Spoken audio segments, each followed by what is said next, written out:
नमस्कार, मैं वर्षा तिवारी वीचो स्टार्स के हिंदी बुलेटिन में आपका स्वागत है। आइए सबसे पहले नजर डालते हैं हेडलाइंस पर। जल्द ही गांव में चलेगी मेट्रो। नागपुर मेट्रो के फेज 2 के लिए 5,976 करोड़ रुपए मंजूर। मनपा परिवहन विभाग ने 80 नए बसों को दी मंजूरी। शहर की सड़कों पर अब दौड़ेंगी 250 बसें। कलमना मार्केट के दाल मिल में लगी आग, लाखों रुपए के नुकसान का अनुमान। मनपा की अतिक्रमण विरोधी कार्रवाई से हॉकर्स परेशान, संविधान चौक पर किया प्रदर्शन। अब खबरें विस्तार से। नागपुर शहर में मेट्रो दौड़ने के बाद अब मेट्रो को गांव तक पहुंचाने की तैयारी है। बजट में नागपुर मेट्रो के फेज 2 के लिए 5,976 करोड़ रुपए मंजूर किए गए हैं।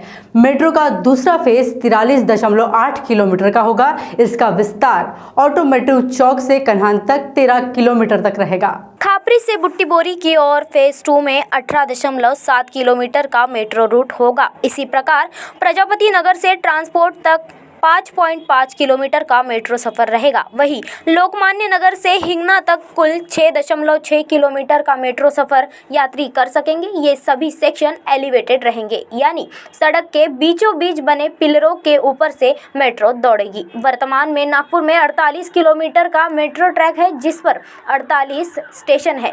बरडी इंटरचेंज से लोकमान्य नगर, खापरी, प्रजापति नगर और ऑटोमोटिव चौक ऐसी 4 जगहों पर मेट्रो चलाई जानी है। इसमें 90% काम हो गया है। आप बस में सफर करते हैं तो ये खबर आपके लिए है। बस का इंतजार करते हुए अब आपको ज्यादा देर तक बस स्टॉप पर खड़े नहीं रहना होगा।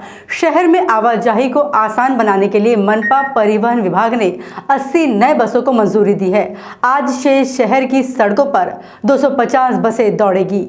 मिली जानकारी के अनुसार शनिवार को 30 और सोमवार को 50 बसें बढ़ाने के आदेश परिवहन विभाग से जारी हुए। बसों में स्टैंडर्ड, मिडी और मिनी बसें शामिल है। आईबीटीएम ऑपरेटर डिम्स ने बसों के रास्ते का शेड्यूल जारी कर दिया है। हालांकि परिवहन समिति सभापति बाल्या बोरकर ने 100 बसों के संचालन का निर्णय लिया था। मनपा प्रशासन ने इसमें 20 बसों की कटौती की है।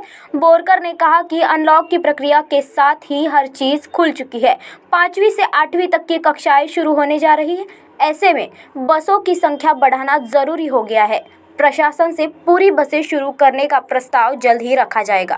कलमना मार्केट के गेट नंबर 3 के पास एक दाल मिल में आग लग गई। दाल मिल का नाम वीरा दाल मिल है। आग में मशीन और दूसरे सामान भी जलकर खाक हो गए।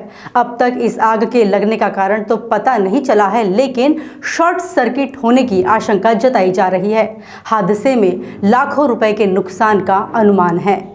मनपा अतिक्रमण विरोधी दस्ते ने सोमवार को शहर के 7 जोन में कार्रवाई कर 400 अतिक्रमण हटाए। इस दौरान अवैध शेड और निर्माण कार्य तोड़े गए। हाथ ठेला सहित अतिक्रमणकारियों का 8 ट्रक सामान जब्त किया गया है।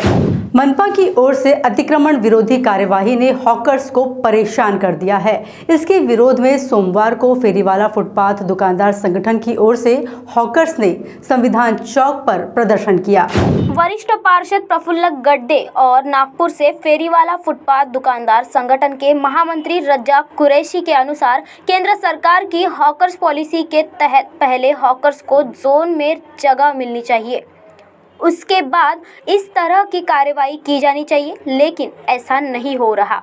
हॉकर्स का मानना है कि अतिक्रमण मुक्त नागपुर रखने के लिए रोजगार छीना जा रहा है, जिससे उनके परिवारों पर भूखे रहने की नौबत आ गई है, जबकि कानून में सभी को जीने का अधिकार मिला हुआ है। केंद्रीय बजट में स्वास्थ्य सेवा के क्षेत्र में बजट को बढ़ाया गया है। इसी के साथ विदर्भ की उम्मीदें भी बढ़ गई है। विदर्भ में प्राथमिक स्वास्थ्य केंद्र में भारी कमी है। अब इसमें बढ़ोतरी की उम्मीदें की जा रही। पहले स्वास्थ्य का बजट 94,000 करोड़ रुपए था, उसे बढ़ाकर 2,23,846 करोड़ रुपए किया गया। देश के 11 राज्यों में 3,382 सार्वजनिक स्वास्थ्य केंद्र खोलने की घोषणा केंद्रीय वित्त मंत्री ने की है। इसी के साथ देश के 112 जिलों में मिशन पोषण योजना अमल में लाने की घोषणा बजट में की गई है। कोविड के 11 महीनों में विदर्भ में 2,73,360 कोविड संक्रमित मिले।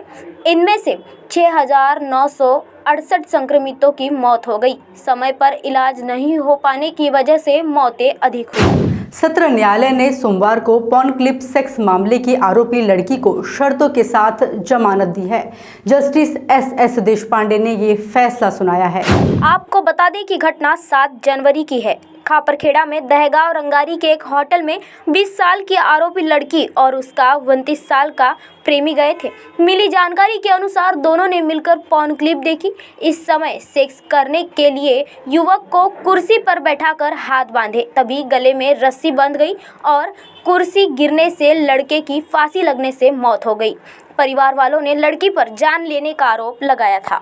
एजुकेशन सेक्टर में स्टूडेंट्स, पेरेंट्स और टीचिंग स्टाफ को पेश आने वाली दिक्कतों और परेशानियों का हल बताने के लिए अब राज्य सरकार के उच्च शिक्षा मंत्री खुद इसके लिए आगे आएंगे। नागपुर के अंबाझरी तालाब में वे इस सेक्टर से जुड़े लोगों से मुलाकात करेंगे और उनसे बातचीत करेंगे। उनकी इस बैठक में विभाग के आला अधिकारी भी मौजूद रहेंगे।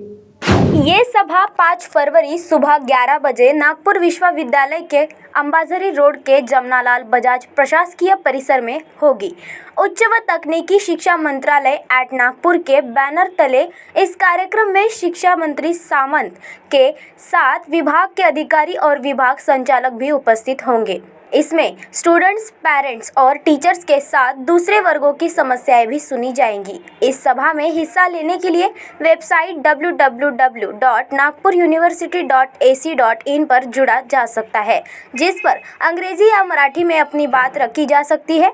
इसमें 2 फरवरी शाम 4 बजे तक आवेदन स्वीकारे जाएंगे और जिन्हें ऑनलाइन आवेदन भेजने में समस्या है वे प्रत्यक्ष तौर पर सुनवाई में उपस्थित रहकर शिक्षा मंत्री को अपनी बात बता सकते हैं। पायलट बनने का सपना देखने वालों के लिए अब इंतजार की घड़ी खत्म होते हुए नजर आ रही है, क्योंकि उनके लिए एक खुशखबरी है। जल्द ही शहर में फ्लाइंग का प्रशिक्षण शुरू होने वाला है। नागपुर विभागीय आयुक्त संजीव कुमार ने मुंबई हाईकोर्ट की नागपुर खंडपीठ में शपथ पत्र देकर बताया कि 8 मई 2021 से नागपुर फ्लाइंग क्लब उड़ान का प्रशिक्षण देना शुरू कर देगा। इससे लंबे वक्त से बंद पड़े नागपुर फ्लाइंग क्लब में दोबारा प्रशिक्षण शुरू हो जाएगा। मिली जानकारी के अनुसार जल्द ही खाली पड़े पदों पर नियुक्ति और जरूरी दस्तावेजों के नवीनीकरण का कार्य पूरा किया जाएगा। खबरों में फिलहाल इतना ही। आप हमारे विचोइस्तास के सोशल मीडिया प्लेटफॉर्म जैसे फेसबुक, ट्विटर, इंस्टाग्राम पर भी विजिट कर सकते हैं और ताज़ा अपडेट ले सकते हैं। फिलहाल दीजिए इजाजत और लगातार अपडेट जानने के लिए बने रहे हमारे साथ। देखते रहे विचोइस्तास। नमस्कार।